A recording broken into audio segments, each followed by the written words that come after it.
দাদা কি অবস্থা, কি কথা শুন? আরে কইছাই যে আমার ধান খেত বুইড়া লেছে রে বুইড়া যা বাবা আগাটা ভাই কি করি ক দেখেন দর্শক,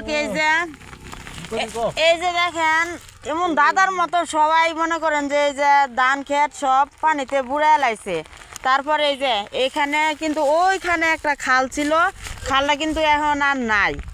খাল দুজি খনন করে দেয়, এই যে পানি দুলার পানি সব এই বন্ধের মধ্যে চলে যায়। বাগার একটা রাস্তা ছিল, কিন্তু এখন রাস্তাটা বন্ধ হয়ে গেছে। দেখেন সব ধান পানিতে তলায় গেছে। তারপরে ওই রাস্তা তো দেখাইছি, ওই পুরা রাস্তা এই যে ভেঙে গেছে, এই যে পুরা রাস্তা ভেঙে গেছে, তলায় গেছে। তা আপনাদের সবার ওই ভিডিওটা শেয়ার করে দিবেন, যাতে যে এই খালটা প্রশাসনের কাছে যে দৃষ্টি আকর্ষণ হয়, এই রাস্তাটা যাতে মেরামত করে।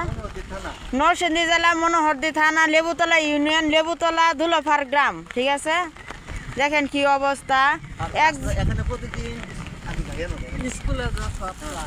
এই যে এই রাস্তাটা কিন্তু সবাই যাতায়াত করে, সবাই স্কুল মাদ্রাসায় সবাই যায় রাস্তার। আচ্ছা।